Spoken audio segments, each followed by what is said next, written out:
Thyself is dedicated to the exploration of the most rewarding task an individual can ever embark on, the journey to find oneself. Our intention is to investigate the universal principles that have equipped our species to seek the treasure of all treasures, self-knowledge. With your hosts, Daniel and Eduardo, this is the Know Thyself podcast.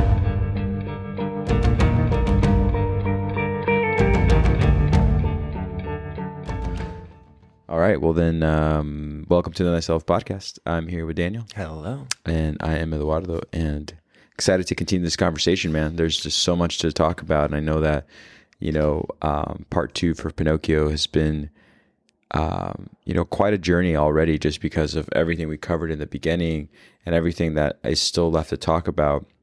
Has me going back over and over on some notes and some different, pathways of information that I'm trying to sort of sew in together to this movie from the rendition of Del Toro, but also the story itself. And so I'm actually really happy to sort of, hear everything you have to say, because I think in the first part of this breakdown, we both knew exactly where we wanted to go with the overarching theme and the archetypal story, that sort of shapes our morale or our understanding of such complex, journeys from within. And I think that there's so much more to unravel here with the continuation. So really excited, man. So I know that we left off, for the listeners, please go listen to part 1 so this all makes sense. But in this part 2, I'll pick up where we left off, which I believe is Geppetto's son, biological son, that is Carlo, ends up going back into the church at the same time that one of the pilots above during World War One, I think, drops or discards a bomb, which ends up hitting the church, but not destroying it completely, but unfortunately killing Carlo and letting the pine cone that he was holding, which made him go back into the church, survive. And I think we can just go from there. Yeah, absolutely, man. And, like you said, we could talk about this story forever. It's got so many archetypal themes, just like our own story, Right. And I think a good thing to investigate is we're kind of getting a precursor of a lesson that the universe is trying to teach Geppetto. Okay. And that lesson very much is, the bond, although he loses Carlo, Right. he loses him in the physical connection, the universe is really trying to establish the idea that the bond between him and his son is eternal. Yeah.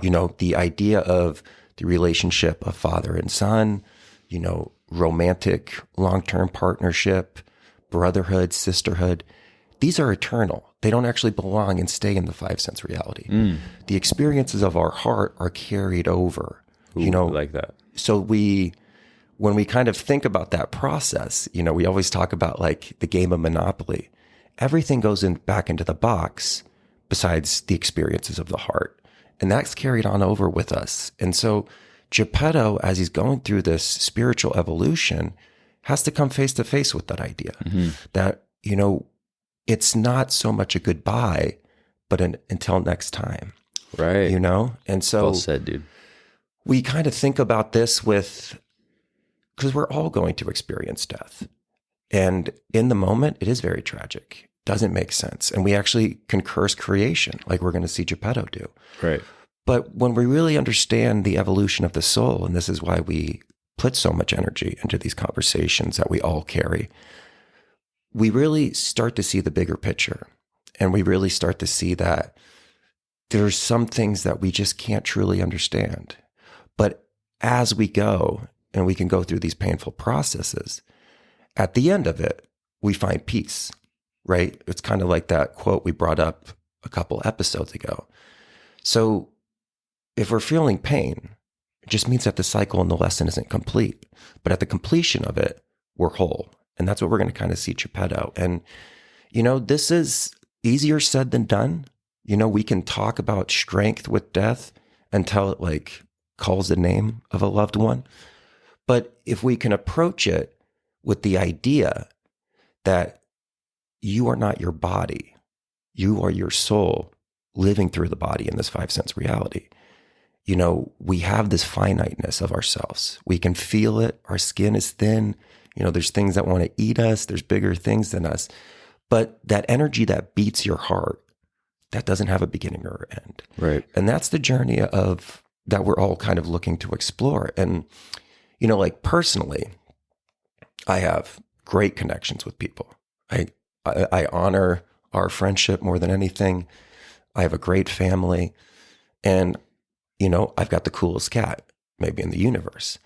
But there's going to be a time when one of us, it's going to be the end of us, right? And it could be him first, it could be me first. But where I find peace is with that whole conversation of like the evolution of the souls.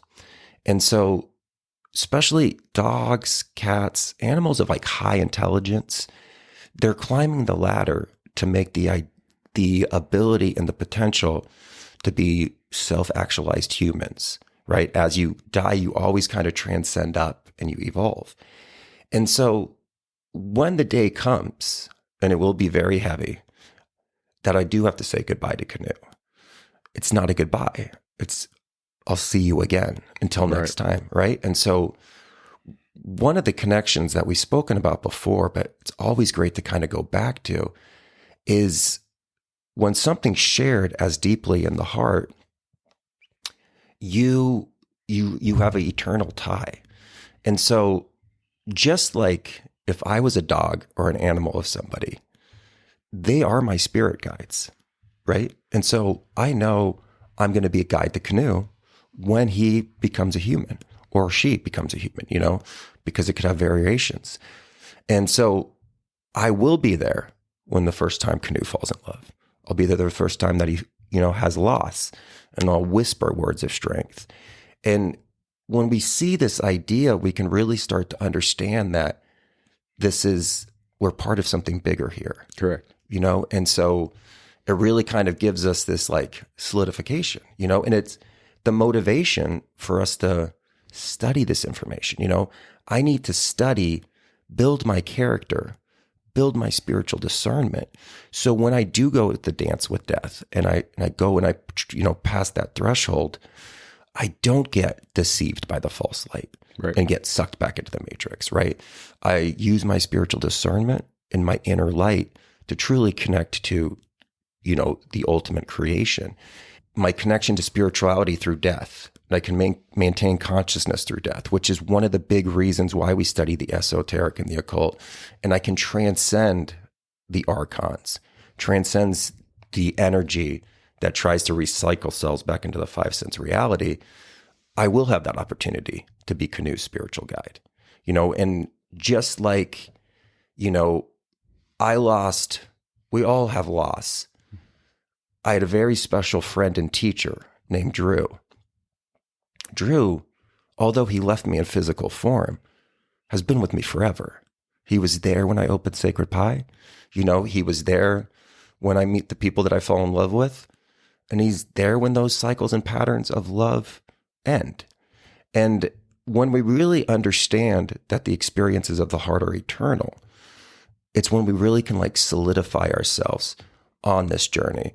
And it's the ultimate test and it's the ultimate challenge, but it is what this is for, is to understand that life and death is the same coin. We just see the different side of it. Right. And there's truly nothing that dies. Energy cannot just, you know, it just takes a new form, but it can't be destroyed. And this lesson has to be kind of brought up to Geppetto. And when we think about the evolution of the soul, Carlo is a special boy. Like, we see him through this. And, you know, the first thing he asks on the way to the city is, are we going to church? You know, like, there's a love of God. There's a love of his connection with his father. There's curiosity. Sometimes when we have experiences as tragic as like losing a child, we don't understand it, but that child might be done with its spiritual evolution. Correct. You know, it might have came in, you know, with such a deep knowledge of life that it didn't need 65 years. You know, even when, And Manly P. Hall actually wrote a really great essay on this once. Like even like early infant death, it could be that that soul is just ready to transcend. It's ready to go to the astral realm. And so we always look at things as tragedy, but it's always like a maybe. And again, easier said than done. Totally. And we have to take seasons to mourn, but we can't be stuck in our mourning. You know, we can't be, you know, yeah, maybe I've lost relationships with people. We mourn it, and then we have to move on. And that's how you actually honor that. And you kind of like maintain that connection. Absolutely. You know, it is heavy, but it's only as heavy as, you know, the way you decide to carry it up a steep slope, you know, like in the sense that no one's forcing you to carry that on your back and walk it for years to come, which is what he does, unfortunately, in this case. But he does it with, you know, I know neither you or I right now at this moment have had a child. And I know that for parents, if they watch this movie, for instance, there's a relatable component that's, you know, very intense if they were to lose their own child that they can relate to with Geppetto on. It's not, like you just said, easier said than done. But it also, you know, it creates a world of despair that doesn't let you evolve as a person on this journey. And that's kind of what you're seeing there with Geppetto, because he curses the creator. You know, why don't you answer my prayers, I think is what he shouts to the sky as he's mourning the loss of Carlo. And I think if we go back to the scene after he has passed and years have gone by, he is drunk and he is still mourning, you know, the loss of his son, but he's there pretty much talking about how he dreamt of Carlo again. And he asks, why can't you be here with me again? And it's very heavy. Again, if we haven't had children, but I can only imagine, you know, and especially because a child and that wonderment of a child is so precious that we put a lot of weight into that, where it's like, you haven't lived yet. And there's so much to see and there's so much to learn. There's so much to understand. And yet your time here was cut short. It can create something very dark within us very quickly, because, you know, the whole idea of why them and not me, or, you know, I've definitely heard even my own mother.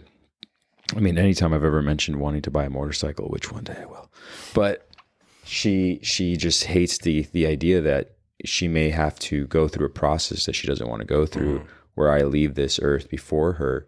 But without considering like how much of a joy I've had in life already, you know, like I've said this before multiple times, where, you know, if my time physically is over soon, I feel very fortunate. It's something, as a mantra I say before I go to bed. It's a sort of a prayer that I say before bed, because to me at this point, I'm just fortunate to still be here, even with the misfortunes that happen in the 5 sense reality that we may, you know, occur over and over and over with whatever it might be that brings weight to your life physically. I still think, wow, my eyes were able to gaze upon another sunset, another sunrise. And that right there is just mind blowing. And having that understanding sometimes has made me, it has made me fearful sometimes. And especially in like moments of like anything adventurous I've ever done, where there's this moment where the sky above and the ground below all become just one within you. And in this case, maybe in a climbing incident or adventure, where you kind of have this moment like, is this the part where I go? Because I'm having this moment where it's not, there's nothing that I can say in words that could explain the euphoria that is felt in that moment. But if I did, I would want those who love me to know, like, this connection is like this massive wink from God, where it's like, hey, I think you get it right now. But sometimes I'm like, maybe I don't. No, I don't think I understand it. Like, I can't wait to get back down the mountain, crack open a beer with my friends, and in hopes that I don't have to be pulled just yet, But if I did, I wouldn't be mad and I wouldn't curse anything. But anyways, you're absolutely right with everything you said. I think it was very profound what you mentioned, because I think we said this in the first part, in part one, is that this journey with Geppetto is very particular. I'm not saying it's not in the first movie. There is the idea of the father, and we'll talk about that. But in this one, they really sort of want you to understand, and the loss of his son is exactly why, this second chance at having a better connection with the new life form that will be eventually Pinocchio has its place for Geppetto, and his understanding of, your journey here is not done yet. You know, there's a few things you must understand before you go. So anyways, man, yeah, that's awesome. I love what you just said, dude. It's, you know, something that we have to reflect on, you know, as individuals on the spiritual journey. And, you know, when we're even looking at that process of death, and I know, again, this is something that we spoke about before, but, you know, you want to live your life in a way that you're excited to meet death, to the idea of like, you want to tell him about everything you did. Right. Like, he's going to be so annoyed with me on the River of Styx because I'm going to tell him about all the love I experienced, cool, all man. the great things. And he's going to be like, love that. oh my gosh, shut up. You know what I mean? Like, he's just like, can you just be quiet? And and that's what we want to do. We ride with it within our rearview mirror, and we learn not to fear it because we are part of the eternal. You know, we are cut from the same cloth as the Creator. Totally. You know, and so being that we are creators and we're on this very, very special experience. And, you know, they kind of present it in the story a little bit later on that the uniqueness about the human experience in this form is its finiteness, you know, is that idea that there's an expiration date. And it's living through that and understanding it that we actually transcend it. And that's what we're kind of looking from Geppetto and, Totally. you know, everybody else. And that's what's so unique about Pinocchio, because he doesn't fear death. Yeah. You know, because he has the ability to kind of come back, and he makes the ultimate sacrifice at the end. But, you know, this is also a representation of the process when the inner child is kind of locked away from us. You know, so as we go into adulthood, as there's like indoctrination, we have to, you know, conform ourselves to society. You know, like people will think I'm weird if I wear my pants on my head. You know, like society's going to be like, what is that? Now, as a child, they'd be like, oh, that's cute. But like as an adult, you have to like start filling into these society roles. And when we kind of have to morph in, and this really starts around like middle school and high school for us, like, you know, around that like 13 rite of passage, your inner child does start getting put to the back seat, you know, and it could even be ridiculed, you know, when like we first express that, it might not be accepted. And they might be like, hey, that doesn't work with this society contract that you were put into. And so on the individual journey, this very much represents the loss of connection with our inner child. And then as we go back through it, we reconnect to it. And, you know, we think about that with like the Saturn returns, what people call their midlife crisis, which is really your second Saturn returns. Yeah. It's all about that journey to come back and nurture that inner child, love it, and incorporate it and utilize it in our experiences as adults. But it's very lonely when we kind of move away from that. You know, I kind of think about this as like when I kind of became like a little punk rock anarchist 12-year-old with like different colored Converse on. I like moved into this, and like first time I had like a romantic impulse for somebody, that inner child kind of gets like put away because I'm like, oh, I got to be like cool for this girl, for her to notice me. You know, it's not, I can't just like express myself fully. You know, and you even think about it with like your friends, like you and I have always had a special connection of being able to like express ourselves fully with each other.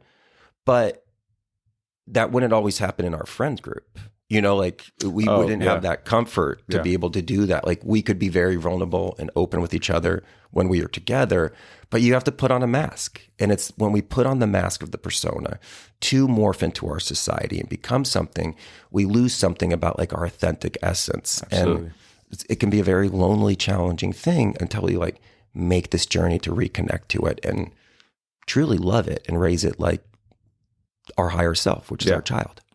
I mean, it is hard. It is hard to retrieve it, to get it back once you've sort of made a decision to kind of grow out of it and then kind of build a new character, as you're mentioning. It's funny because I was trying to hold my laughter back, but complete side note from this whole story, for those who don't know, I've known Daniel for 21 years now, 22 years, crazy. But I had great admiration for you, man, because I grew up pretty privileged, at least from like my adolescence period, from the time I was born, I should say, and then like into like my teens. And so when my family was going through some financial shifts, I should say, because my dad was doing something different with his career, my parents were like, you need to get a job, and I remember I was 14 going on 15, but you already had a job, and it was just crazy because it gave me the comfort to know that it can be not only be done, but this isn't like something to be upset about. It's just something that gives you sort of freedom. And I remember at the time, I think what we cherished the most, besides going to like concerts, were CDs, And so I remember you had the freedom to buy CDs, and I thought that was so mature. I was like, wait, your parents don't buy those for you? My mom has to be like, I'm going to Target, and I still have to kind of bring that infant side of me to be like, hey, if I like don't say anything and we go through the CD aisles, there's a chance you could, spot me a CD. And I remember my parents were both like, you're done. Like, we're done. This is over. And I wanted to cry, and I wanted to sort of, and it's funny because I think back on that, I had sideburns while this was happening. So it's kind of like, again, I was going through this transformation between like a child and then like a man that probably looks the same as I do now as I did in like 8th grade. You do, man. 'Cause I looked at pictures recently. Like my parents, like I remember we wanted to go to the skate park, and they're like, "Why doesn't your new friend drive you?" I'm like, "He's 13. Like, there's no way that kid's 13." But keep continuing. No, just saying, like, but you're right. We do kind of skip out of this, and it is kind of hard, and then you kind of fall into this placement of becoming an adult. And I remember you already had a job, but what was fun working with you is that you could shift between the two. So like if a customer walked in, we worked at this restaurant, Daniel and I, where you got me a job there, my first job. But we were surrounded by adults. I mean, the owners of the restaurant were obviously adults, and I just remember how much they trusted you with all kinds of things I'd never worked with, whether it was registers and like the very expensive espresso machine.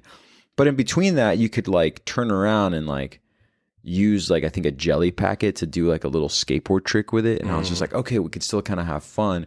But I definitely struggled with that because I think my initial reaction of adulting in that regard was to go full force. I was like, oh, like you got to put that kid away. And later on in life, to fast forward, to not keep going down this anecdotal period, is like, I still look for things that bring that back to me all the time, whatever it might be, whether it be listening to a podcast that has just nothing but rants on comedy or playing a guitar with no agenda. It kind of brings a little bit of that back to me. And it also sort of reflects onto who I'm with that day. And then I'm not so serious, and I don't seem that serious. And I think that's important to have. And so to bring this all back to Geppetto, I think it's really nice for him. And I think that's something that got taken away from him, obviously, with the death of his son. Isn't just a physical son that passes on, but his permission to sort of intertwine himself with that inner child without having to go within on his own, just single person, need to find the inner child. He was already kind of living vicariously through Carlo. He's like, hey, that's wonderment to you. That is wonderment to me. Let's like wonder together with that. And I think so the death is sort of a double down death on Carlo, because it's not just this, life has been cut short, but also that part of me that I was sort of channeling my inner child through is also gone too. So here I am just in a dark period. So anyways. Yeah, no, absolutely. And one of the reasons why Pinocchio is brought into Geppetto's life is because he is trapped in the past. We spoke about it before. I don't know why I keep saying that today, but the past is dead. The future is unwritten. There is an infinite amount of timelines that we can collapse. And maybe, those are contained in a certain kind of way, but we choose what ones to collapse. But, when we live in the past, that's depression. When we're stuck thinking about the future, that's anxiety. Right. The here and now is where we're supposed to be. And that's where Geppetto is not living. And so, the savior of the story and the savior of the world is experiencing this very moment between your two ears. Like, that's the world savior. Like, if you're listening to this podcast right now, the world savior is listening, because that's you. You know, you are the ultimate. The universe needs you to remember that it is you. This very moment you can meet God in the here and now. So it's in the here and now that we actually experience true connection to the universe. Like, you know, we can't be stuck in other places and thinking of other things. And that's what Geppetto is not being able to see. He can't get back to the moment where, you know, the presence is the gift. The present moment is the gift. This is where we experience life. And this is where we can nurture the evolution of that and put ourselves to collapse the correct timelines to where our soul's going to find fulfillment. Our character is going to be strengthened. And Geppetto going through this tragedy that is so tough. And again, we spoke about it. Geppetto's a good man. You know, he's not, there's nothing unlikable about Geppetto, you know? And so I think it's such a good focus to look at, because, you know, bad things, like tough things do happen to good people.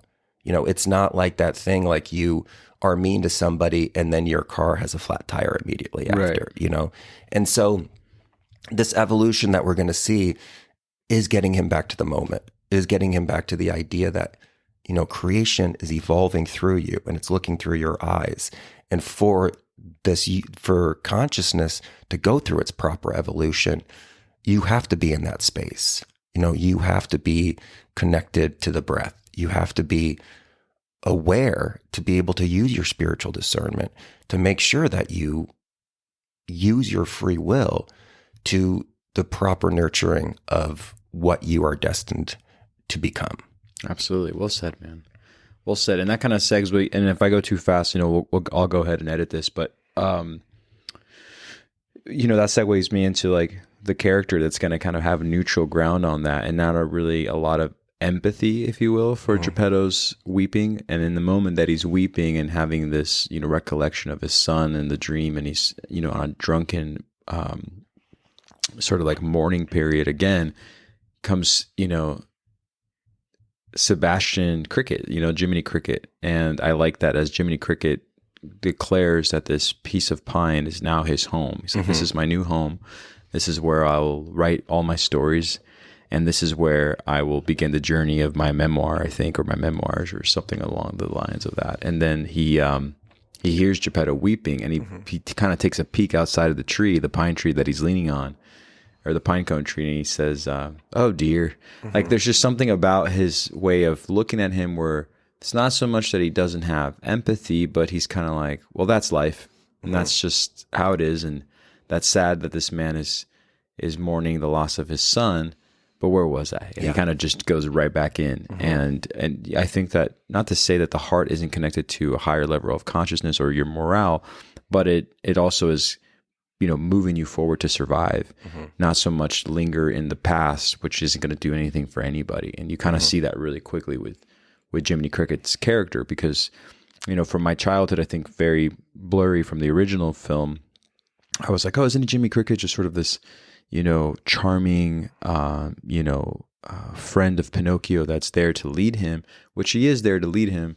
But I didn't remember that he's also kind of like, hey, like, I have sort of a rigid way of helping you survive through the situations. Only you can make the decision whether to go right or left. But, you know, I'm not going to sit here and hold your hand either and like coddle you to an extent. And I feel like they kind of brought that back into this new Jiminy Cricket, you know. And I did want to talk about really quick the meaning of Sebastian, because I thought it was interesting that it wasn't just JC for Jiminy Cricket, but now it's Sebastian J. Cricket. And you were saying something about Sebastian and the meaning of the name Sebastian.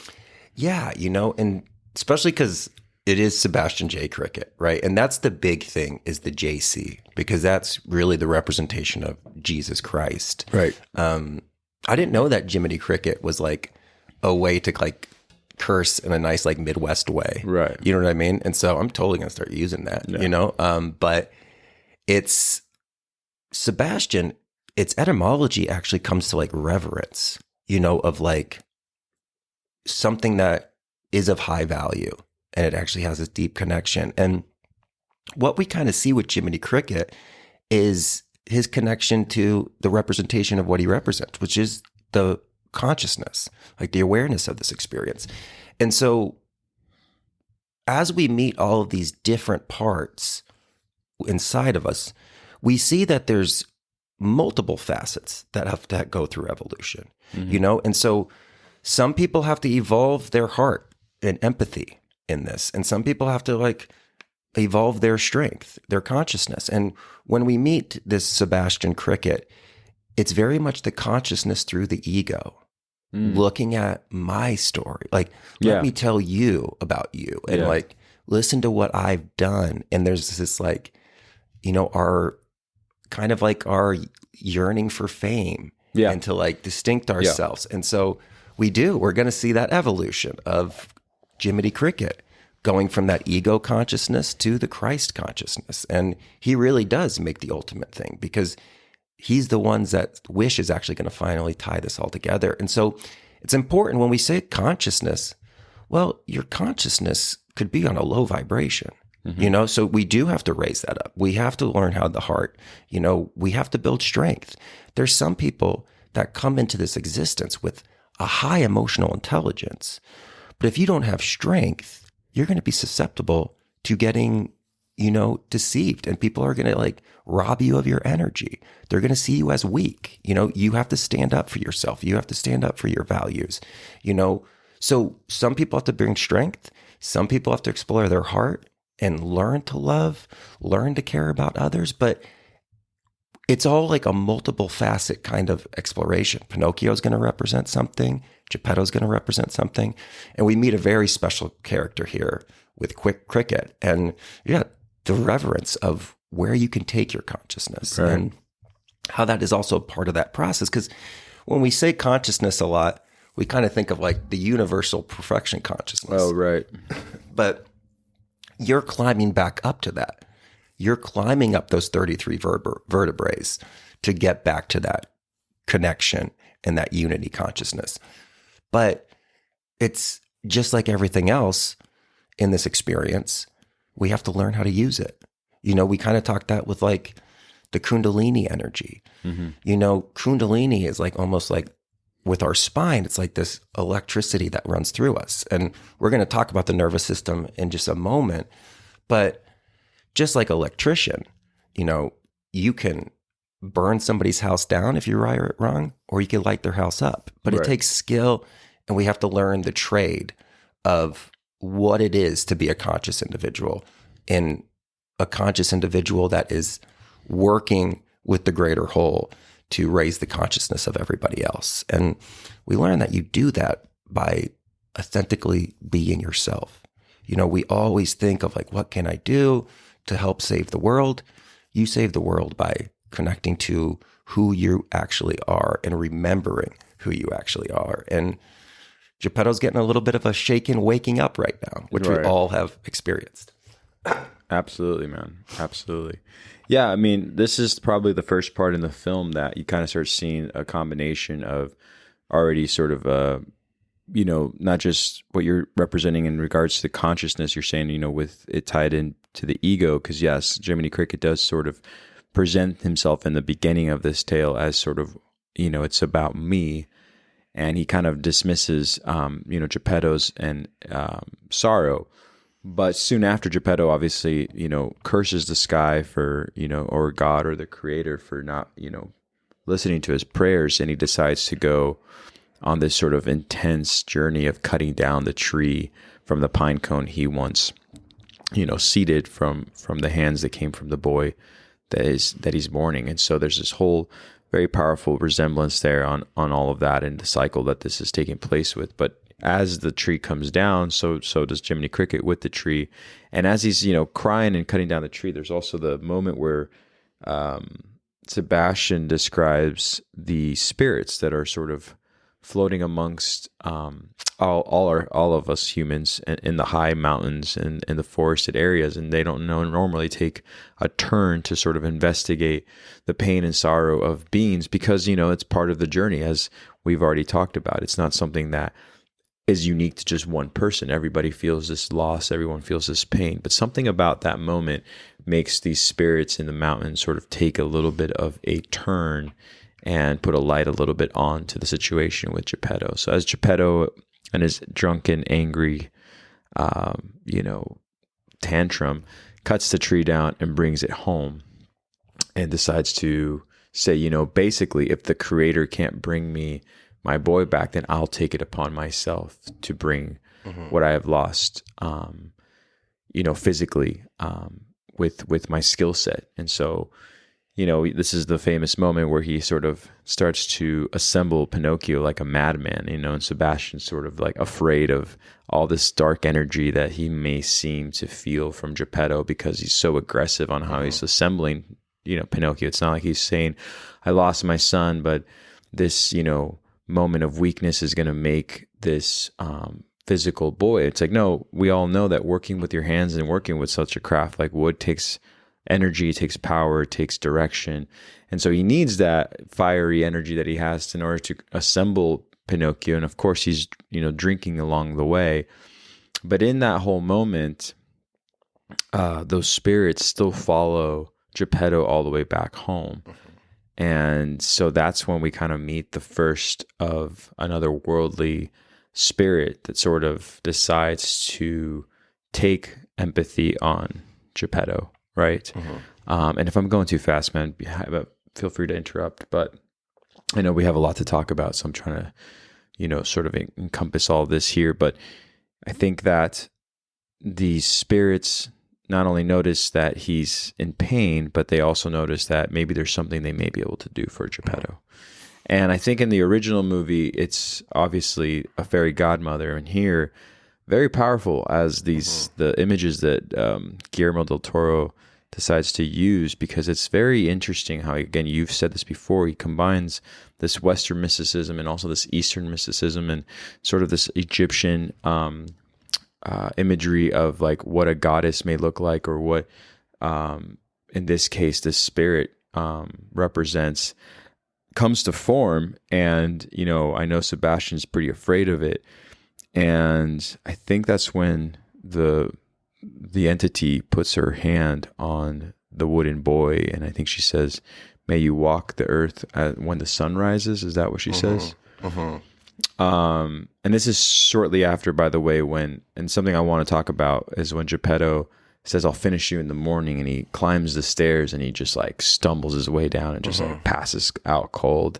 That the fairy or this entity or this angel or this spirit comes in and gives life to Pinocchio. So yeah, I'll stop there and see where we go from here. Yeah. No. And, there's so many representations there. And if we even, jump back to the idea of the tree getting cut down, Geppetto is very much the representation of the God of this reality and like the creator of form, but not, it's like the lesser God. Right. So in Gnosticism, this can be represented as a demiurge, Now, depending on like what esoteric school, some people see this as like a loving energy, the Elohim as like the 7 planets, and some see it as a tyrant energy. Right. So, but with the idea of like cutting down the tree, great Johnny Cash, quote here, you can run and we're from God, and like you can run and run, but eventually God's going to cut you down. Right. And that's what we kind of have. We have this fall, and it's very interesting. And I'm glad that you brought that up of like how Jiminy Cricket is kind of ignoring the pain of Geppetto, and it doesn't even want to process like everything that he's going through. Well, our consciousness blocks things out. That's like how the shadow is formed. And like we're seeing Geppetto's shadow here, and the consciousness doesn't know what to do. And this is why, another reason why we like look to explore these subjects, so we understand how to actually use the active consciousness to heal and incorporate the shadow, rather than blacking it out and causing automation, projections. And so, the consciousness, when it's not through its evolution, it's just kind of chasing, sensation and not aspiration, not inspiration. And So we kind of see this awareness. And then even when the tree spirits, right, form into this unity, even the consciousness is afraid of that. Right. It's afraid of seeing something that it can't explain, because the consciousness has to be trained that, the universe and creation is one step above one step above logic. He can't logically understand the shadow of Geppetto, and he can't logically form how these tree spirits formed into this angel. And I love that they brought the tree spirits into this. This is, It's just more like the Nordic, Eastern Europe, Asia. Everybody used to identify with spirits. And we know this when we walk through the forest. Spirits and angels are the thoughts of God. And that's what they do. It's the thoughts of God being animated out of creation. And the idea that there are energies that are guiding us, and they rule these areas of nature. They rule our own nature. And as they unify and become the angel, Del Toro did a great job of actually animating what the biblical account of angels actually is. If you actually look at her wings, this is actually how angels were described. We kind of got this. They're pretty horrifying looking, and in a good way. I'm just saying, and that's why I love that you brought that up. When I first saw it, I was like, oh, I know what that is. Mm-hmm. But and there's been a lot of recent art, a lot of young artists now creating images like this.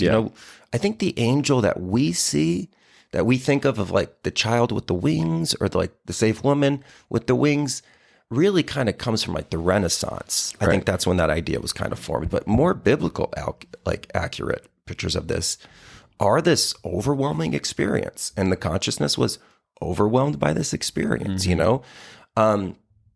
But when we kind of really look at it as like angels are the thought of God, what we meet here with this angel is the angel of life, and like bringing life. And when we speak about our cosmic parents, the universal father and the universal mother, we spoke before that the universal father loves you so much that it doesn't impede itself on you. Mm-hmm. It gave you free will to like make your way back to creation, or the creator, the ultimate creator, the OG. But the universal mother tends to you.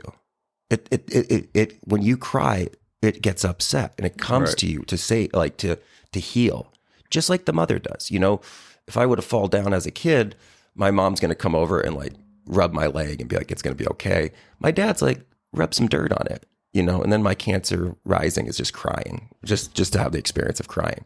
But we see this two cosmic energies in the interplay, and we see how the cosmic mother actually comes to nurture, and it will move to you. And these are the moments when you're at maybe your like lowest point, and you have this like moment of inspiration.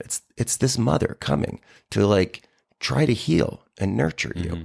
And so the two dynamic energies behind the universe do work in different ways.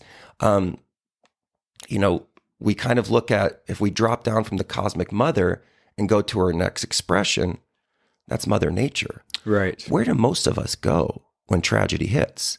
We go to nature. We go to either the ocean, we go into the woods. We have to separate ourselves from the synthetic fabric of society. We have to kind of get out of the wheel of, this indoctrination. Like we go to the mother to heal, which is Mother Earth. And it is so healing. Even if I'm not even going through something at that point, I go out to nature and I feel better.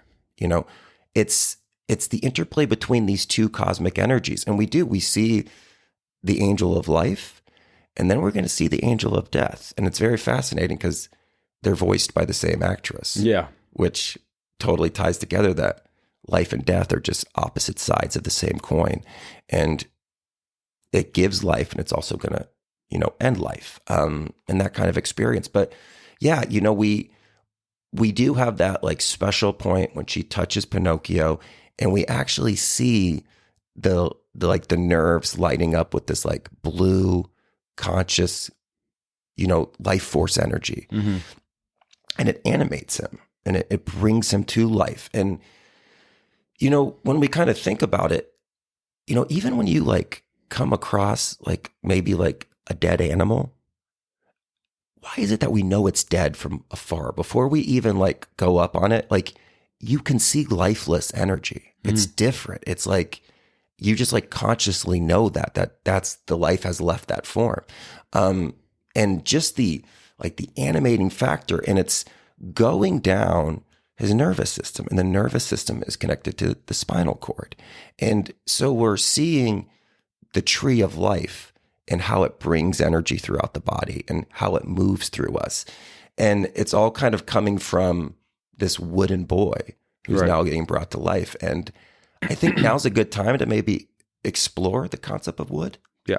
So, well, before you go that, I did want to say that, I know we're going to evolve Jiminy Cricket's character, but there is a moment where, again, this lower level of consciousness is very annoyed that this, angel or this, entity is even just like touching his new home. And he sort of bargains with it. Once he doesn't fear it, he sort of looks at it and goes like, well, what are you going to do for me? Like what you just basically have given my home this life form, this soul, this power to be bit bigger than just like an inanimate object or just a wooden piece of whatever craftsmanship you want to call it with Pinocchio. And that's when she decides to assign him to teach the boy not only how to do right from wrong, but also she grants him a wish. And you kind of see the arrogance in Sebastian where he's like, all right, fine. Like, finally, you're giving me something. You're guaranteeing something for me having to, take this child on and show him, right from wrong. It's not like he just volunteers himself to say, this wonderful moment has just happened here right before my eyes. How can I, help to guide this boy? Again, there's something about the lower self, or again in what we talk about, the ego, that's sort of saying, what are you going to do for me? What are you going to, even if I can see the spiritual aspect to this, even if I can have a connection to it, there's still something that we all go through. And I remember that even as a child being raised in Catholicism, there was always this underlying, like, if I do good, you'll bring me good back, right? You know what I'm saying? It wasn't so much like, if I do good, then I shouldn't expect anything in return. You do good for goodness sake. You do it for the way of life to go on without that sort of shade of darkness. But we all have to kind of like make the journey to find out what the value in not wanting anything in return truly represents versus wanting something in return, and how, it kind of more so causes problems in your life by being sort of selfish like that. And so you kind of see all that exchange immediately with Jiminy Cricket. You're just like, oh, okay, he's still in a phase of his life of just like expectations. Yeah, expectations, exactly. Yeah. So that's all I wanted to add. But yeah, man, let's talk about it. Yeah, no, I love that you brought that up, because as we go through this evolution of truly understanding the mountain of octaves that love contains, we learn to love and live without expectations. Because you brought it up perfect. Like, when I think about myself as a child, like when I was assigned chores, I remember being like, well, do I get an allowance? Can I get can I rent an N64 game at the end of the week? And it was like one of those things where, like, I remember my dad being like, no, you're just going to do it because you love your mother and you're going to lessen her load. And that's what we're kind of looking at. And that's ultimately what she's going to have Jiminy Cricket recognize. But again, the consciousness lives in expectations, and it lives in this, if I do this, what am I going to get out of it? And you see a lot of people have a relationship with even like exoteric religion with this. Like, if I worship this God, what's it going to bring to me? Right. And that's this kind of alignment that we get. And that's going to create relationships that are not through the heart. And so again, we're evolving the consciousness out of this idea as, you just need to do things for love. And you are going to learn to love this boy because it is you. And so I love that you brought that up. Yeah. Yeah. That was very obvious, especially in such an intense moment, where he kind of goes from being very fearful to very fearless of the entity, of the angel, of the spirit, and he's just like, what are you going to do for me? But yeah, so he is granted life, and then the morning comes and Geppetto awakens, right? So do you want to start talking about wood from there, and the power of this, of this like component that we're going to talk about with him being a craftsman like he is. Is that where you want to head to next? Yeah. And, and there's actually a really special part too. And I actually wrote down a quote, that she actually shares with Pinocchio when he asks her, am I a real boy? And she says, no, Pinocchio, to make Geppetto's wish come true will be entirely up to you. Prove yourself to be brave, truthful, and unselfish. And someday you will be a real boy. The desire of the universal life force for us to discover our authentic self is what's right going on there. Living to this idea of like climbing to perceive this experience through a higher chord and through a higher octave. That's when we become real. Right. They kind of speak, and this story is very much based on Freemasonry. And one of the things that we kind of see is Freemasonry really doesn't believe, in a lot of the esoteric schools, really don't believe that you are real until initiation. Everything else before that is actually decay. And so this is kind of an initiation right here. This is really like that. Like the introduction of the first initiation. I can't believe I just said that word and then forgot that word, through cancer, right, which is like the birth, and this initiation into form, this fall into form. And we're seeing the animation and just the idea of, well, things are about to get real. Absolutely. So, in the morning when Geppetto awakens, back to fearing such a miracle, and when it does happen to us and trying to comprehend it, that's like pretty much immediately the first thing that occurs in the morning. He wakes up to look for what he is sort of put together with his skills, and he remembers enough that he took down a tree and put it together as a boy.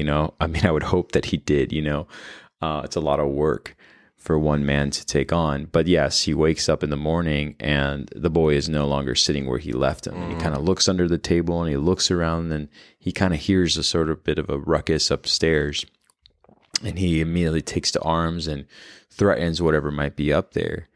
And just out of the shadows comes, Pinocchio, looking a little more like a boy and more like just sort of an abomination at first, Right. But it is the way we come to life when we come on to becoming a human. It's never so pretty as, a boy who has got the rosy cheeks as a 5 or 6 year old. It's a little bit, like a baby lamb when it's born, or a horse for that matter, where you're kind of sort of squirrely on how you stand and how you find a way to balance yourself. And that's kind of what you're seeing in that very split second, is Pinocchio sort of not really knowing what a first step looks like, or how to really carry himself and which way is right or which way is left. But nonetheless, he's still kind of like super excited and joyful to see his father, and he just screams. And it's kind of interesting because I don't want to like obviously go and depict every little scene and say, well, this could be this meaning and this could be that meaning, but they do encompass a meaning that us fathers may go through when we first see our first child. It's sort of this alien moment of like, you're fragile, you're different, you're vulnerable, you're scared. You're not, I'm not saying, I can't speak for all fathers who, when they see their firstborn, are like, some of them might be immediately overwhelmed with joy. But I can tell you that I've definitely have had those moments where I don't know how to respond to an infant. And I feel like they kind of give a brief moment of Pinocchio's coming onto life, of that like that infant coming into the physical world, where he's not just like gentle and soft spoken. He's like, "Hi, Father." He's just like, "Wow, I'm here," and he's like, "Ah." Yeah. So I thought that was pretty cool. Yeah. That is interesting because the masculine energy. So it's not just like a man, but people that are more dominated by the masculine energy, I think don't know how natural nurturing is. Like the mother automatically knows how to hold, or somebody with a lot of feminine energy, they just kind of know how to kind of operate it. I realized, I think the first time I held a baby was like when I was like 31 or 32 years old. I was just like, nope, I can't do that. I don't know how to do that. But like, I've seen so many people hold babies. I knew how to hold a baby. And right when I did it, I held the head, I supported the head, I did fine. Good baby holder, right? But I was like scared of it. I didn't know how to like let it naturally unfold out of me. When we really do know how to nurture in an intuitive way, it's this like internal realization. And we obviously see some people who have a higher capacity and a higher awareness of this, where it moves through them easier. And some people do have to go through processes of like how you actually do it. But there is a fear that kind of comes over, and especially with like Pinocchio, there's like this exciting energy here, and it's really like this birth of life. And we kind of could see it as when we had our conversation about like Aries in the first house, the coming online of this reality, the realization that we are our own separate entity. And this actually pulls in some Eastern mysticism here as well, because we have the element wood. And so in ancient Chinese philosophy, there's 5 elements. And wood really represents like the birth of life, the essence of the creator. Even when you think about wood does not go through a very complex process to be made into like a table. Right. You just kind of trim it down, but the essence of the tree is still very contained. Well, in wood and Aries, the essence of the creator is still very contained. It like animates out. The difference between a real wood table and like particle board IKEA furniture. You can feel the soul in wood. You feel the energy that it contains. And that's what we're going to be kind of seeing animate out of Pinocchio at this point. And it does represent this wood energy. And wood is exciting. It's curious. It's asking so many questions. What's this? What's that? Because when we go through that process, which we all did, we had to determine what's me and what is not me. Right. I'm sitting in this chair, but I am not the chair. And we actually have to go through that distinction. And it's really fascinating because like it can be overwhelming. And even as like parents, we're not like Geppetto's not really connected to himself. And so like, even when you think about it, like as a child, the child's like, who is that? What is that? And you're like, oh, that's the postman. He delivers the mail. Right. But the child, when he's looking, is like, no, but who is that? Like what drives him? What gets him up in the morning? But we just look at the task that he's delivering, or the job that he's been assigned. Right. Exactly. I can't believe that I'm like forgetting the title, this is it. So we already are kind of like distinction and kind of shutting it off. But like as a child, like what makes him laugh? What makes that person cry? What are they experiencing the same thing that I'm experiencing? And so this wood energy really comes on as like excitement. And Geppetto, is probably pretty hungover. He was drinking like he was really going at it. And so this ambitious energy is a little intense for him.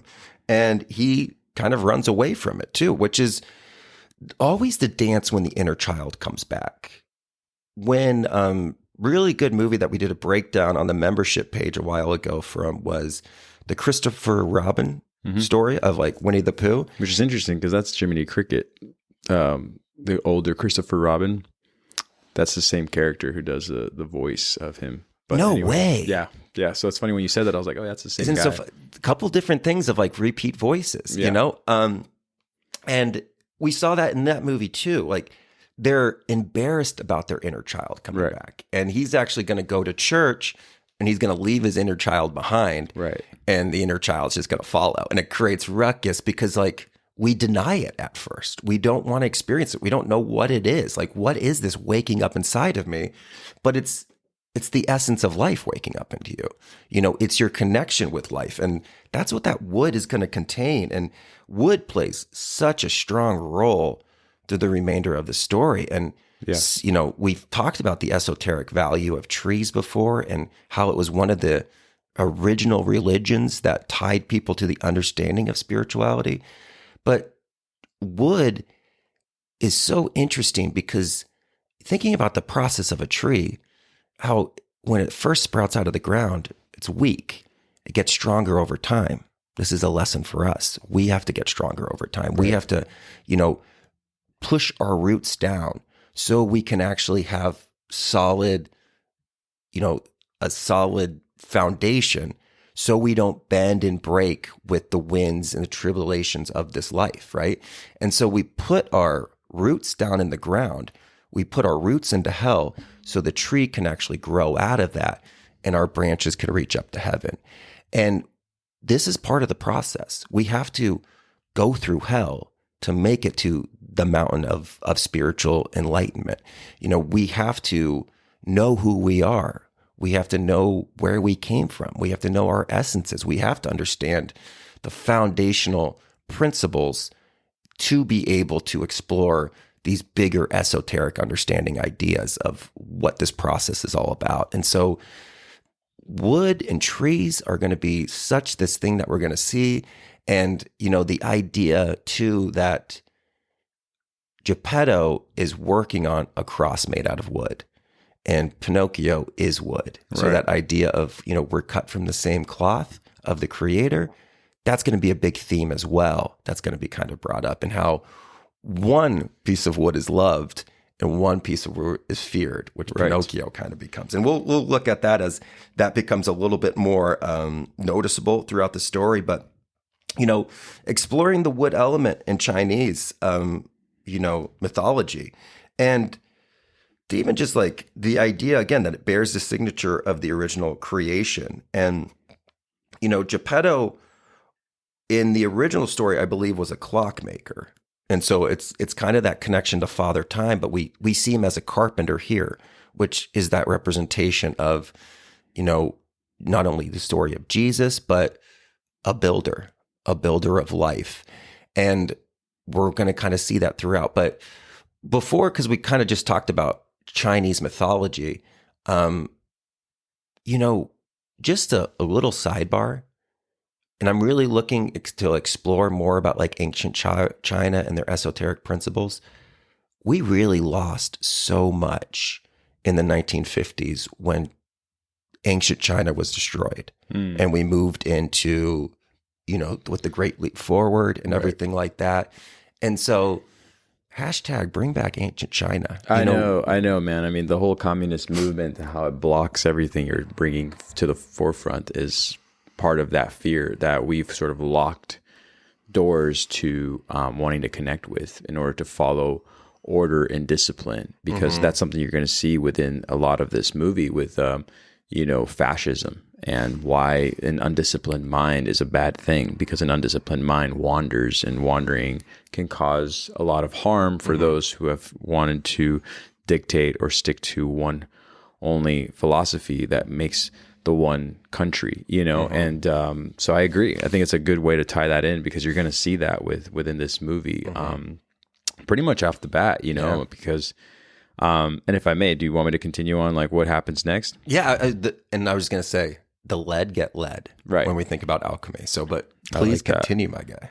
No. You know, you and I sort of brought this up. You said something that I really thought was very profound, but being cut from the same cloth and having a misunderstanding that both in the same can only be divided if we want it to be. And I think that's what we do as a fear tactic, is not seeing that we're all in the same and compartmentalizing each other, or at least something that's misunderstood is a quick reaction to that which we fear, that which we don't want to sort of connect to. And in this case, I think Geppetto is having that experience, but he's also late for church. So he has no time to sort of process things, and he puts Pinocchio away, and he tells Pinocchio, like, you need to stay here. I'm going to go into town, but you need to stay here. Locks and him in the closet. Yeah, he locks him in the closet and leaves. And I think Pinocchio just easily finds a way to break the door. And I think it's Sebastian or Jiminy Cricket who tells him, like, no, like, he told you to stay, like, you have to obey.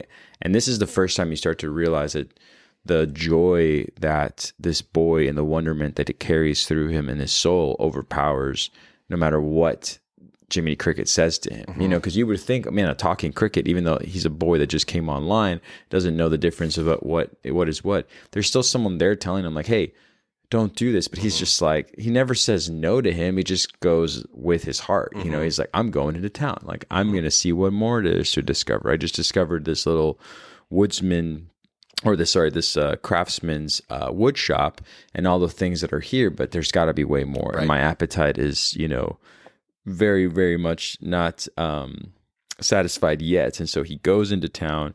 And so Geppetto's in church, you know, overwhelmed with what he left at home.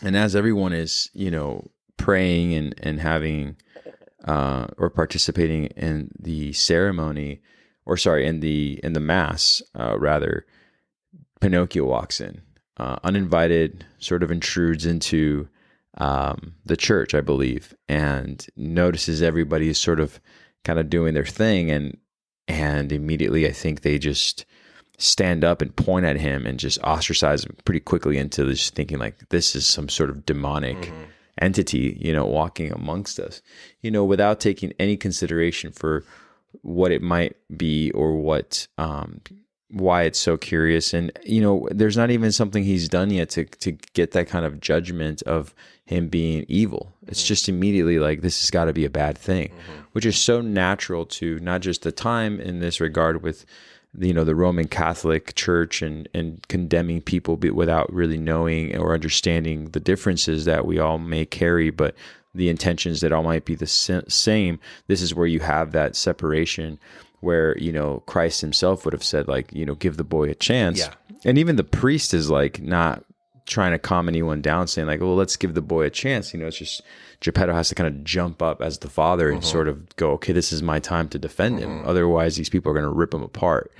And that's where you meet the first villain, which I believe his name is Podesta, and very intense character. But I know you want to say something really quick, so go ahead. Yeah, no, perfect, man. And we are about to meet this villain that is going to represent this external authority. And you know what I kind of want to address too, because it's very interesting that not only was this inner child something that Geppetto feared when he first woke up in the morning, and it's in his attic, and he tries to like attack it.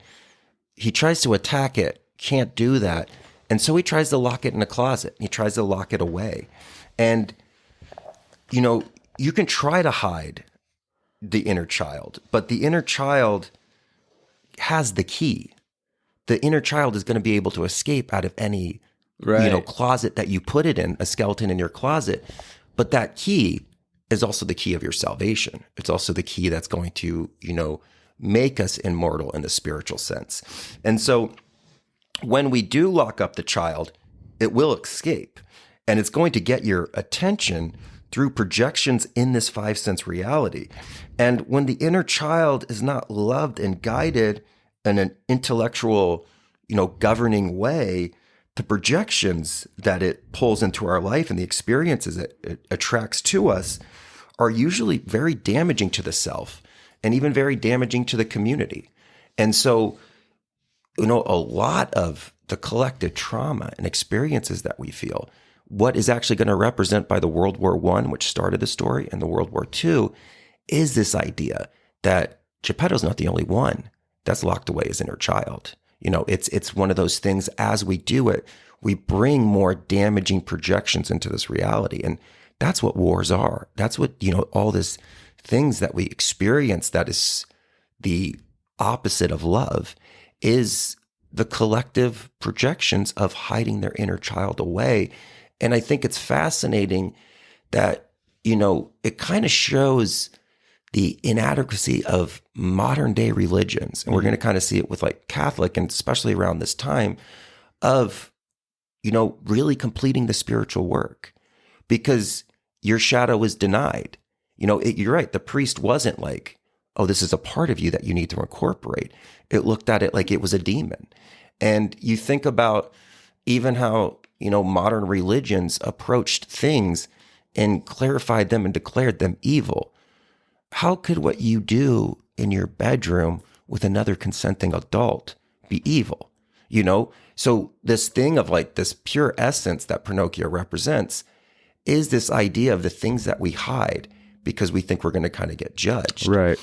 And judgment needs to be transmuted into discernment. And that's also going to be the process that we see Geppetto doing as well, as he makes that evolution from judging, preconceived notions and what we were told is good versus evil, to really truly having spiritual discernment, to where we decide, we become our own individual representations of consciousness. We decide who's evil. The news can tell me that Russia is my enemy because I live in America, but there's nobody in Russia that's my enemy. Right. It's all love. Like, they can try to divide us and kind of create these separations, but we become our own representation here to be like, no, I decide what's right and what's wrong, and that's going to be a big process as well, as we kind of see it with this responsibility that is part of that spiritual identity, and not just consenting to let other people think and feel for you, because then you're the puppet. Like, it's really funny. The only individual that's not a puppet in the story is actually a puppet.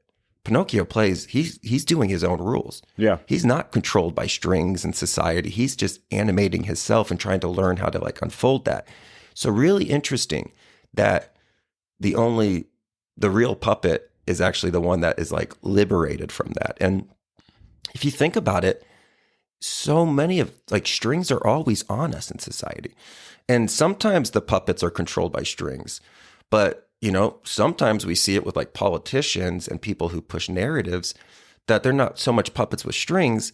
It's more of like somebody's got their hand up their butt and they're talking through their mouth and they're just speaking doo-doo to everybody. Right. And they just like keep that cycle going. And so, no strings attached, there ain't no strings on me is such a good thing to kind of think about and to explore as this story continues. And that's exactly what they try to do with this figure that we're going to see that represents that authority that tries to take you from the spiritual essence and make you dependent on government or anything like that. Yeah, a lot unfolds in that church with everything related to everything you're saying within not only just like the collective thinking in that moment, because I think even the priest is upset. He says, all these years we've had this unfinished Christ, and yet you bring this demonic creature that you've like crafted. How dare you? Like, shame on you. And I think people curse him, and they let him know that he's not welcome and he needs to leave.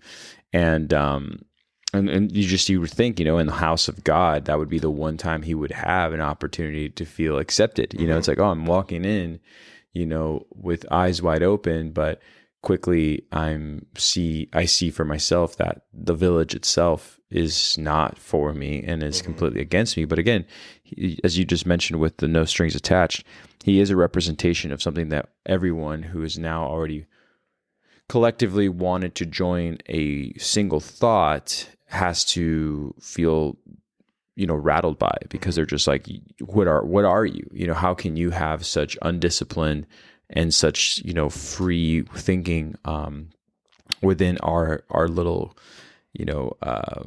group of people? We'd rather see you gone. And people see some harsh things in the house of God. They're like, burn it, like destroy this thing. And, it's a good thing for a younger crowd to see, because this is something that happened for, including with Christ, his own story himself, of what happened to him and being ostracized, but then be worshiped after. You'd think that the example of, his sacrifice would be an example for, hundreds of years thereafter to understand not to throw, the stone, but people just don't do that because again, it's an instinctual thing to have this fear of that which is free. It's always been that way and it always will be that way.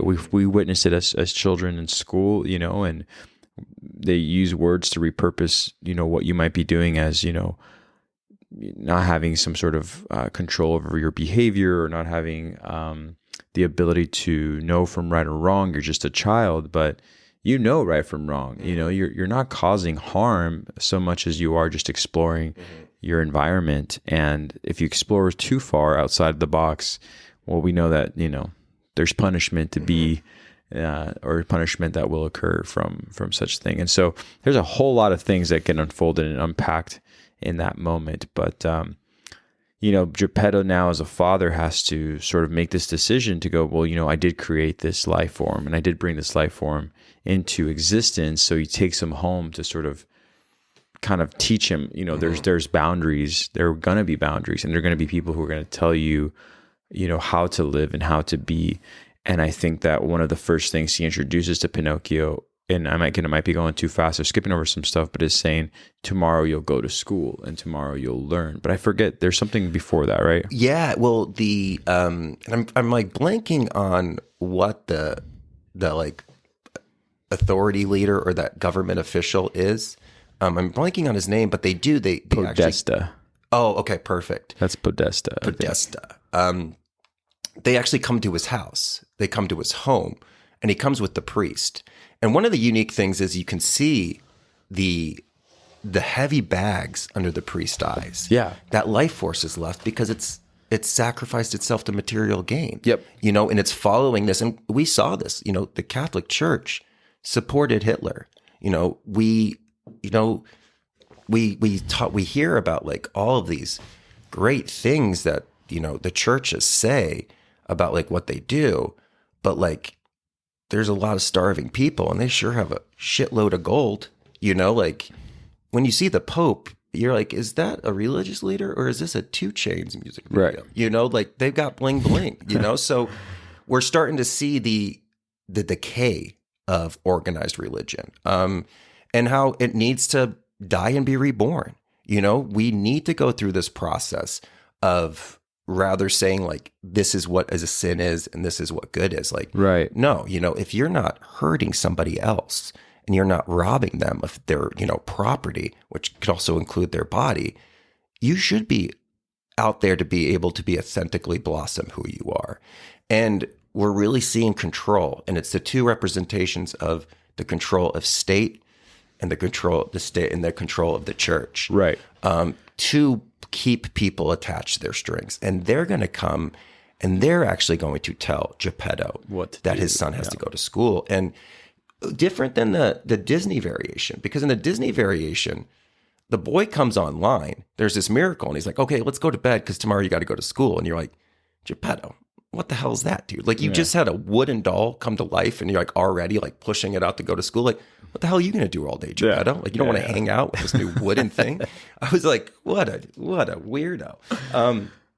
But they get forced to go to school, forced to go through indoctrination. Well, the priest explains to Geppetto or reminds Geppetto that Podesta is there to keep the well-being of the town. And I think that's when you kind of realize like the town doesn't have a sovereign spirit as much as it needs to just sort of, bow to this one individual who's like, this is the way, this is the path, this is how it will be. Absolutely. And, go ahead. And kind of interesting, even with like the timeline, Italy wasn't really unified into the country that we know until like the early 20th century and like right there in the end of the 19th century.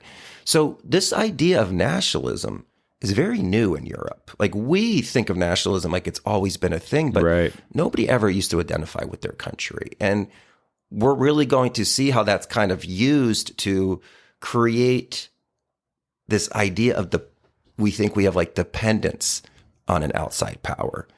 All your power is going to come from your internal self, but, like without us, this could happen. Without us, this could happen. Like, yeah, but with you, I feel like we're dropping a lot of bombs on people that are innocent, like they say like, oh, you're going to get like gangs are going to take over.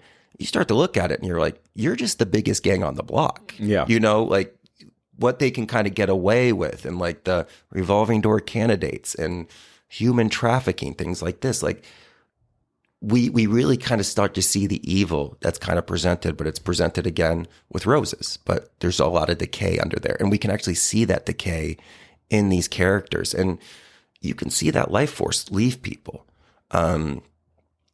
when they kind of move into that, oh, I have no power in myself. Let me attach my boat to somebody else and let me get towed, rather than actually, you know, cutting through time in our own direction and being like master of our own ship. We're putting and we're latching onto something. And this can be very destructive, because this is how you get the ideology that it's okay to kill. You know, like that was when you kind of brought that up earlier. I like that. As a child, you know, right or wrong.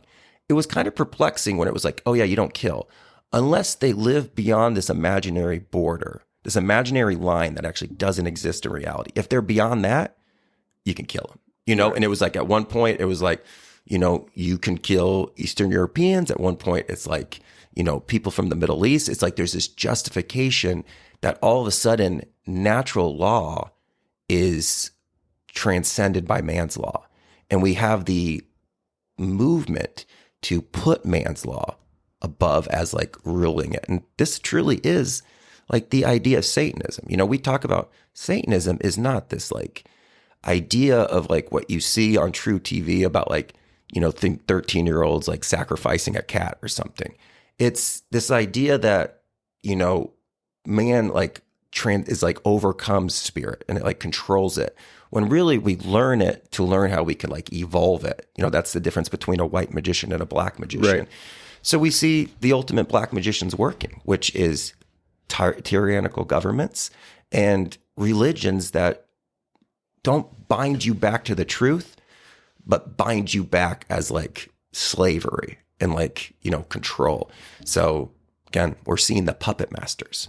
Yeah, absolutely. Absolutely. Well, you know, and again, with children being an overarching theme here in the innocence of a child, you know, there's always this one split moment when a child is coming online or becoming an individual that is learning from where it comes from, what culture it belongs to, that you can sway very easily. And of course, the manipulation of a child is something that people have talked about forever. And one of the things that, you know, you're going to see a lot in this movie is how they take that innocence and convert it to, or compartmentalize where that energy should be. You know, if they're different in color, if they're different in shape, then it's a bad thing. And if it's a bad thing, then like you said, it's okay if we eliminate.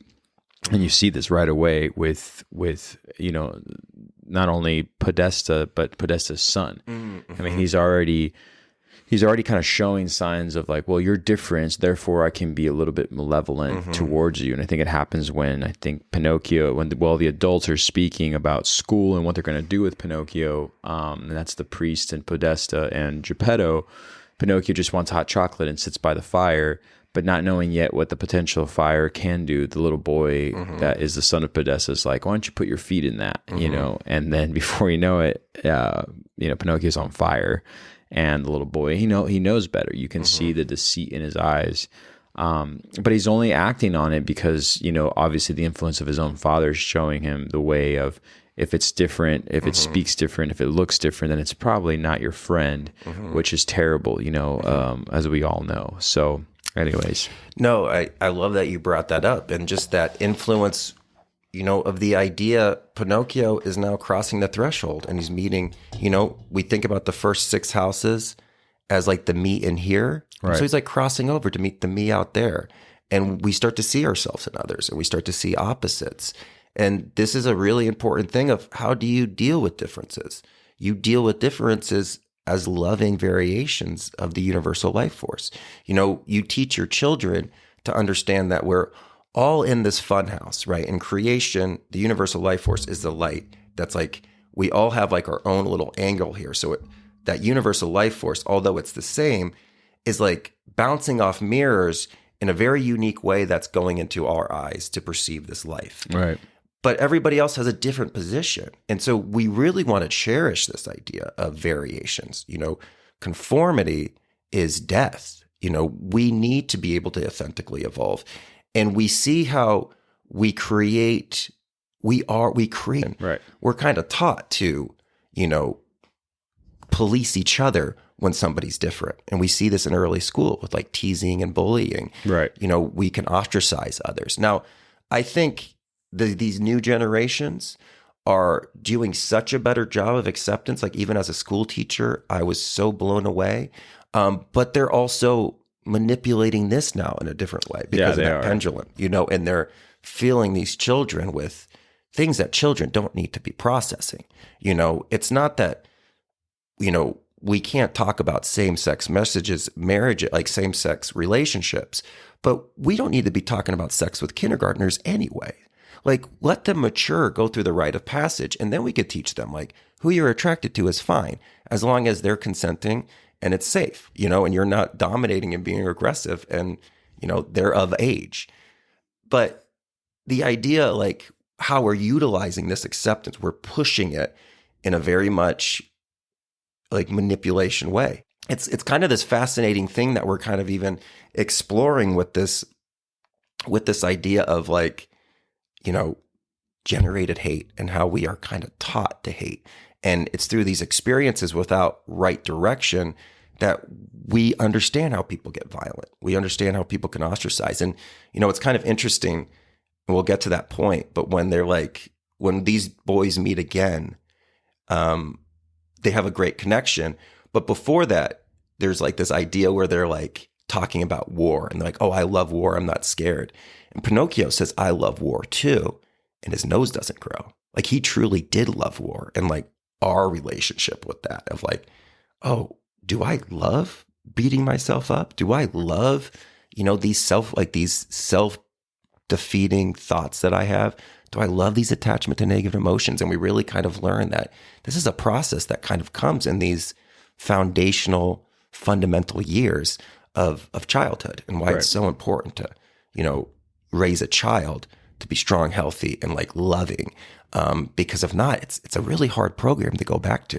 Right. I mean, you and I are going through that process of like separating from that indoctrination, but it's. Well, yeah, I mean, to the point what you just said about of them loving war and his nose not growing, you're seeing that no matter what generation or what century we're in, is that the need for acceptance and social like acceptance, overrides the logic of what even you're saying, because you're just so intended, or your intentions are so locked into wanting to be part of the tribe that you're sort of overriding the logic of what you're actually saying or wanting to represent. And in that case, that's what all he's doing. It's just like, no, I'll prove to you that I love war more than you do. But really, I'm just saying like, hey, like I'm on your side regardless of whatever the side might be, just so we can all be at peace. So it's, it's ironic, I mean, as George Orwell would say, peace is love, and with love and war, this isn't the same. How he says with, there you must have war to have peace. But it's it's just such interesting philosophies that get kind of thrown out there to kind of understand what it is that we don't understand, and why we succumb to these decisions that we make or the things that we believe in order to just feel loved. Yeah, and that's all it is. It's just wanting to feel loved. But there's a way to play the game based on who teaches you how to enact what's right and wrong, and that's just terrible. It's just I've experienced it once or twice, but I kind of just laugh at these things, and I don't want to like go completely off on a tangent here. I know we're already kind of pretty deep into this, but I've gone through this when I was in school. I think when I was in high school, and I would have people tell me how I should be thinking based on the fact that I am Hispanic. And I just remember having teachers who weren't at all connected to my Hispanic culture or heritage, but they're telling me like how I need to respect it and what I need to respect about it. And I'm like, do you even know what you're saying? I mean, but because I was younger and I was in high school, you kind of just do what you're told and you kind of just agree. And I just remember thinking I was just so perplexed by that, because it's like, I get your intentions are in your mind altruistic, but you not knowing what you're saying is just making you look silly. And not really conveying the point. So you're going to see a lot of that in this whole film from the adult side. Let me tell you about you. Yeah, and that's what I like about what comes next when he starts his journey into school. But go Yeah, ahead. absolutely. And it's a good little precursor just to kind of talk about that fire and the feet coming on fire. Oh, yeah. Because he's about to walk through hell. Pinocchio is about to go on this journey. And that was his first dance with fire. And fire, again, can illuminate, cook your food, keep your family warm, but it also can destroy. And so there's this relationship and this awareness that we kind of have to create.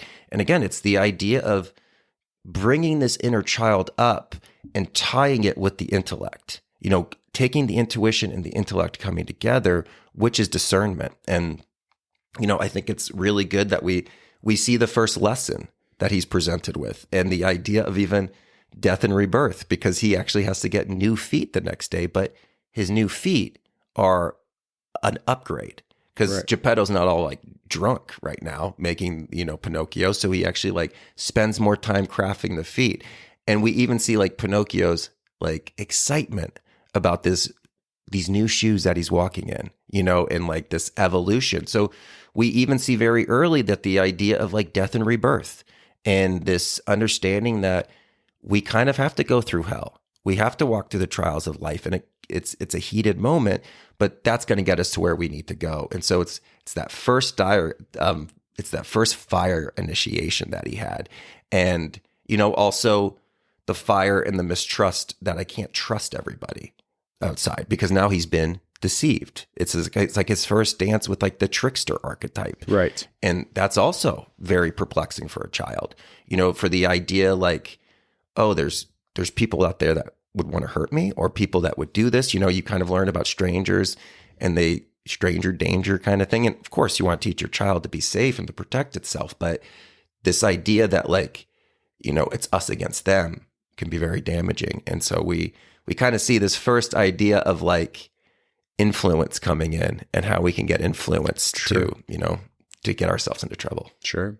So. Yeah, no, I think that's great, man. And, obviously I think the discussion that the priest and the, Podesta, or this like sort of fascist character, present to Geppetto is that, you have an option, either lock this boy up or you get rid of it altogether. And the boy speaks out for himself. That's like one of the first times you see Pinocchio sort of like have a voice, a real voice to new people. And, he's kind of said to Geppetto, what is this and what is that? But in this case, he stands up for himself and he's like, I will not be locked up. I will not be put away. And Podesta looks over and says, what an undisciplined child this is. But although he's undisciplined, he's made of strong Italian wood pine. So he sees the potential in what Pinocchio is. So he's a smart individual because he's convinced that maybe something must be done with this, abomination as they talk about him, right in front of him. But he also sees there's something I can do here with this. And that's something that we've seen with countless, organizations, even though they're not in a complete agreement that they want you to be part of the tribe, they might force you to be part of the tribe for the betterment of their plan. And that's exactly what he's doing. So with that, he sort of suggests this boy must go to school. And he gets excited, he's like, oh boy, school, I cannot wait to go to school. And I think the two individuals, the priest and Podesta, all agree with Geppetto that as of tomorrow, will be a new day that he'll start his journey. Yeah. And, man, and one of the things that you looked at was how these organizations did see potential in Pinocchio as a way to kind of use him as a puppet. And, again, I think your relationship with like the armed services, I don't think that the discipline that comes from that is wrong. I think it's really important for you to be able to kind of go through that. But even when we see somebody who's maybe not forming into society, this is always the solution. When somebody's like 17 or 18 years old and they might be rambunctious, it's like, send him to the military. We can kind of use him and we'll form him into this thing. But really what that child needs is just to discover their passion. There maybe some passion is to join the military and they grow through that. But I think a lot of times people think of this as the only way to kind of do that. But maybe they just need to pick up a paintbrush. Maybe they need to learn the harmonica. Like, who knows? But we have this ability of like, oh, we know how to use them. Let's just like give them to us. And it's this like unique kind of intersection of like how often do we consent our way and our spirit away? And like how we think of the idea of selling your soul as like a contract with this like red little beast, but it's much more subtle than that. And, it's what we consent to that really is what like kind of like is the chains that keep us in this 5 sense reality and inside the cube. Absolutely, man. No, I mean, again, we're going to see this in part 3, because I know we're going to cut this into 3 parts, as the listeners already know that it's been going on for a lot. But I do want to say that what you're saying with lightning in a bottle, like, it's funny because there is that contract that we talk about where you think it's going to be very obvious when you're being deceitful to a child or to its potential, but all of us see that. With the story of the coach who's taking the kids way too far through practice, because in his mind, his body is limited. His body is now kind of coming onto the other side of the mountain as it descends down into an older age. So in his mind, he's doing no wrong. He's taking the potential of these children to win the game, but to win the game for who? Really, for them or for yourself?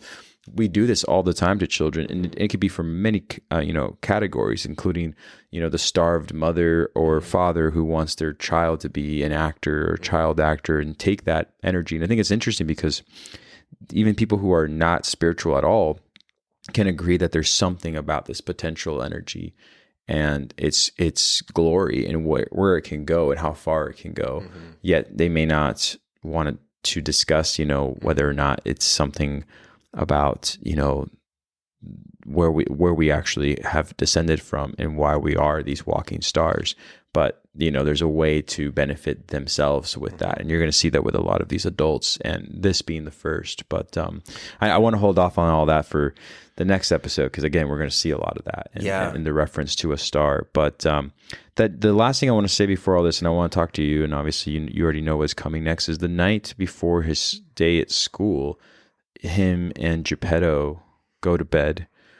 But there's something that I know you've noticed, that when Pinocchio is just so exhausted and overwhelmed from such a great day, when he decides to lay in bed, he says, "Good night, Papa," and Geppetto almost says, "Good night, my son," for the first time, and he stops himself. It's like a very specific moment right there where he says, "Good night, Pinocchio."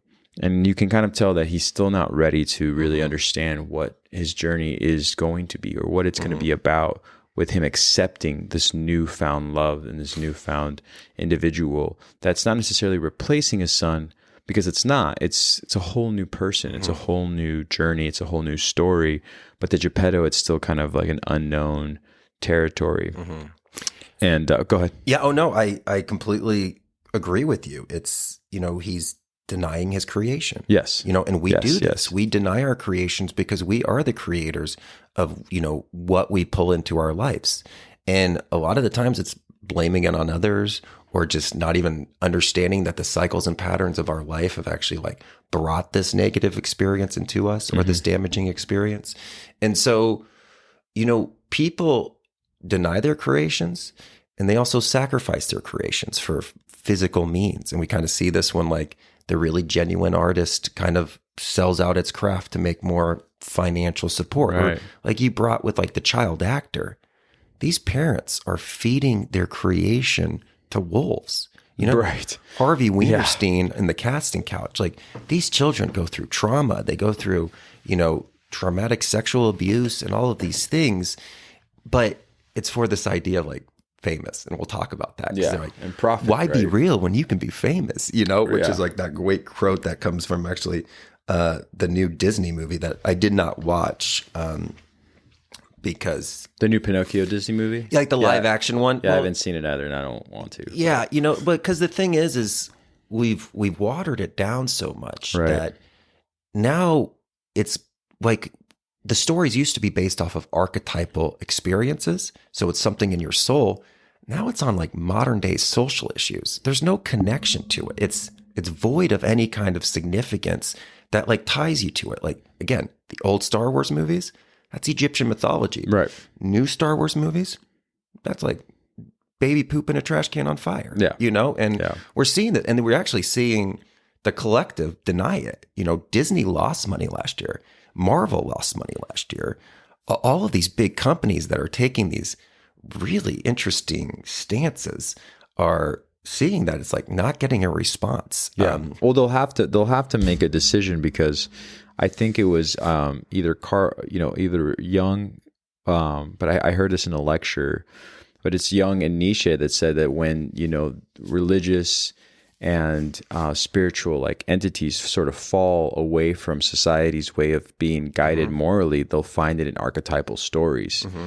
And we accomplished that. We accomplished that with, obviously, the Yellow Brick Road. We accomplished it with the Wizard of Oz. We accomplished it with so many different stories that have been created that have that essence. And then the aftermath is the drawings, or is the action, is the hero's like armor. It's not the other way around. And right now we've inverted that. And so it's empty. It's hollowed. The hero isn't his armor. The hero is the heart that's within the armor. And a lot of people right now, I think, are seeing that. So when they see a movie, they were entertained. Sure, why not? It's going to sell some money at the box office, but they're not going to be left with this imprint that's everlasting, like Star Wars was, like you just mentioned. That took generations and generations through a process of the hero's journey, through Joseph Campbell's, understanding, and also allowed them to explore those philosophies with a lighter outlook, because instead of just, being a child of 16, being like, who's Joseph Campbell? It's like, this guy right here, if you hear any of his recordings, will kind of tell you something that might allude to your understanding of the story you've already heard. And so they pair up together pretty quick, which allows you to evolve that much quicker. And right now, that's not really happening. But people are starved for that right now. So there are people, in this case, this movie might do this for you, where they're like, oh, if it comes from that essence, then I will explore this a little further, and I will find a way to have it emotionally guide me in a way where, as dark as things may be, there's still a flicker of light that I can sort of lean on. And I think hopefully more directors and more people in the entertainment industry will kind of see that for themselves. Because if you don't, the box office or whatever your sales are speak for themselves. And I think that's what's happening right now. We just have to make sure we turn it around faster, because then people are never going to know what that is. And maybe it'll have a rebirth at one point in time, and it's supposed to go this way. But hey, man, dinosaurs are going to die. Yeah, right. So maybe this is what spurts this another rise in independent. Yeah. Because that was so big, and we've kind of lost that with some of this this consolidation of this energy. And so as they move away from these, the consciousness is going to get pulled back to it. And so they're going to have to make some kind of adjustment, because again, if the story is about you're sexually attracted to robots, that's fine. If you're sexually attracted to robots, go for it. But that's your own hero's journey.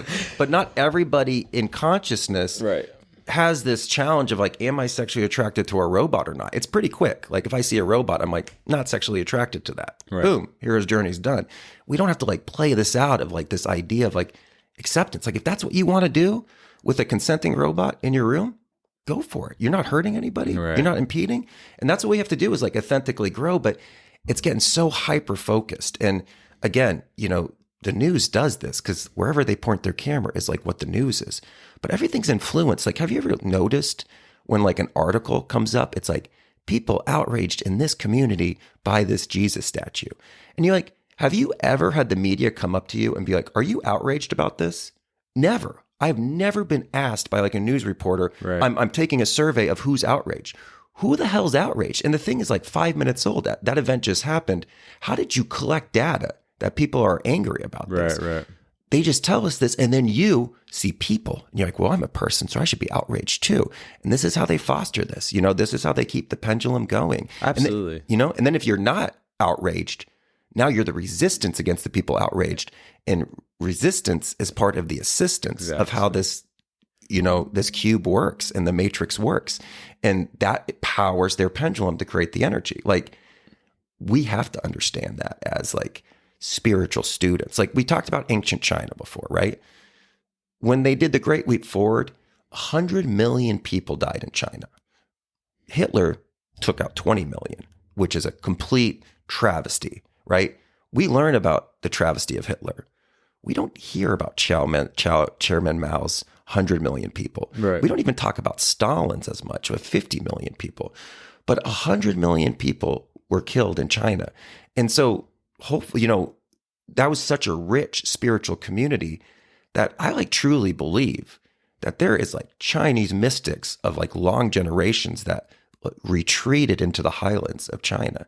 And, these could be some of the most like spiritually advanced people.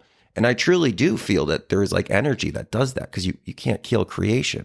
And I do think that there's like codes that allow for that to do. And right. I think they're so powerful that they could probably make a dirty politician in America from like thousands of miles away, pee their pants, like just with their minds, because they're like so consciously aware. But they're so wise that they know that like resistance is assistance. Right. And so instead of being like, how do I get back at that energy? They meditate on love. They meditate on truth. And this is how we kind of overcome a lot of these problems.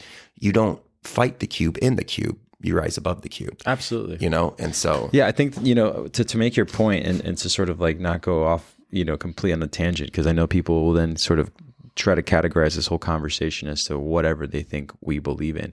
But, it's all about love and it's all from a good place. Just take a step back before someone else convinces you what to be mad about. Like, who are you offending? And are they the ones telling you they're actually offended? Or did someone else with some sort of like need to, rattle you up, tell you how you should feel and think? Have a conversation with a Mexican. Hey, I'm right here. So, I can tell you what offends me, what doesn't offend me, but I'm not going to go out of my way to just lose energy and time and my way of living because you're wearing an outfit that I may think is not appropriate for you to wear. You know what I mean? So anyways, again, I don't want to go on this complete off tangent here that you got me started on, but I think as long as it all comes from a place of love and understanding of what to be outraged about and what not to be outraged about, you have the power to control that. No one has the power to control that over you. You're just letting that happen to you. And that's shame. You shouldn't let that happen. Like make an educational decision for yourself and be the free puppet that Pinocchio is. Let him be the leader in your spiritual journey, in the sense of like use that wonderment to figure things out for yourself, but also don't be swayed by those who know what's best for you all the time, know? So anyways. Yeah, no. And I think it's really unique because we're talking about, Pinocchio's in the morning, he's going to do his journey to school. And like, even my experience as a school teacher, they would teach this idea, which is great, about like, you need to not be offensive to other cultures and you shouldn't offend cultures. But the teacher in the same breath would say that white people don't have culture. Like that's accepted. Like you see that, like people are like, oh, there's no culture for white people. And you're like, that is ridiculous. Like every place has culture and it's beautiful. We need to explore it. And so it's just so interesting how we don't even notice that as long as nobody's pointing at us, it's okay. And it's like changing, like, in one time we didn't like this colored person, and then it changed to this colored person because of this event. And we're allowed to like hate, and hate just moves, and they just move it. And it's like this idea of like, well, now you're the empowered ones and we got you the power.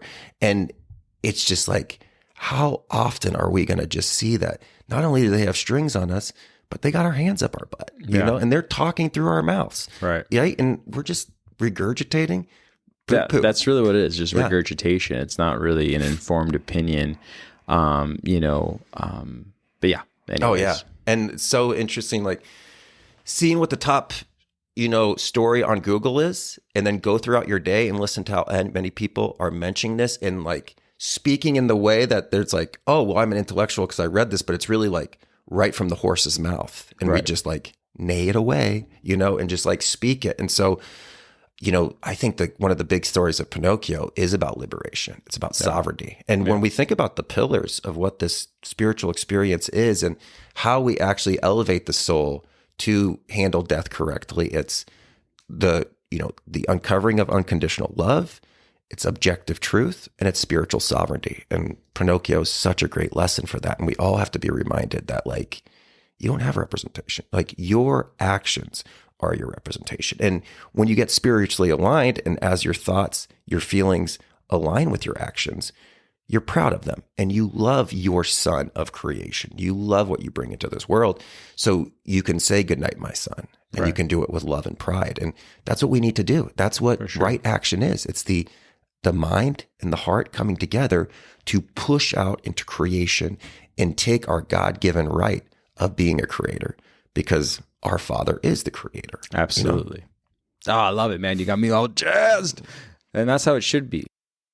It's not about what we have to say only. It's about what you already know. And, discovering that for yourself is what will give you this ultimate blessing of just being free and feeling that understanding of ultimate acceptance and love. And, just breaking down these archetypal stories is just so refreshing, man. And so thank you for your time. And I know we're almost at 2 hours here. And I know that for others, they're probably zipping through this pretty fast on fast forward, or they're taking it incrementally. However you are, thank you so much to all the listeners and all the supporters. We really enjoy bringing these stories back to life and back to, a place where they were intended to be for those who will take these stories on and on from generation to generation. And so hopefully, we shed a little light on this story. So part 3 will be next. We'll go ahead and produce this and put this all together for your convenience. And we will be, having a lot more going on the website. If you haven't been to our website, we highly recommend it. There's so much there already that we've put together, and conversations that have had between the community, and just stuff that we're just so proud to sort of, do together as one. And Yeah, absolutely, man. Great conversation today. I'm excited about that third part, and a kind of a fun exercise to kind of think about that I think we're going to kind of start the conversation with was, we were so excited that I really wasn't even looking at my notes. And I remembered that when we were talking about wood, very interesting, the phonetic connection between wood and wood. Like, would you like to, Right. Would you like to experience love? Would you like to connect to your inner higher self? And that idea of the will, because wood is asking like a choice, and it's giving you potential, which again ties to wood. And as we think about this, we have to kind of remember that we don't just look at the etymology of words, but the phonics. When a word sounds the same, they share the same vibration, Right. which is the essence of what creation is. And so, we look at things like this, like right and right for like the hand and everything, but there's a deeper connection here. And I think we're kind of like start from that as we're going to school. And it's, would you like to go to school, or would you like to like take the rite of famous? Do you want to like learn and create, or would you like to go this other way?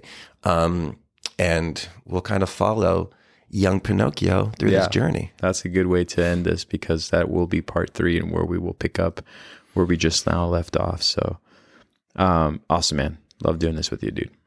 Always. I love you. I love you, man. I love everybody. Yeah, we do love everybody. And to you too, Romeo. He's just right here sitting in between us, just guiding the fools, right? Aren't you? Yeah. Anyways, thank you so Romeo's much. Spirit guides, like when we are overlooking Romeo when he's a human, he's going to make such better choices. Like my spiritual guides are always like, what the hell? This pattern again? Like, are you serious? They're like, this little oh guy. my gosh. But this guy, man, you're going to run this. You're going to organize and unite the whole world, Romeo, with your love. Oh, man. Well, until next time then. Until next time. Until next time, Romeo.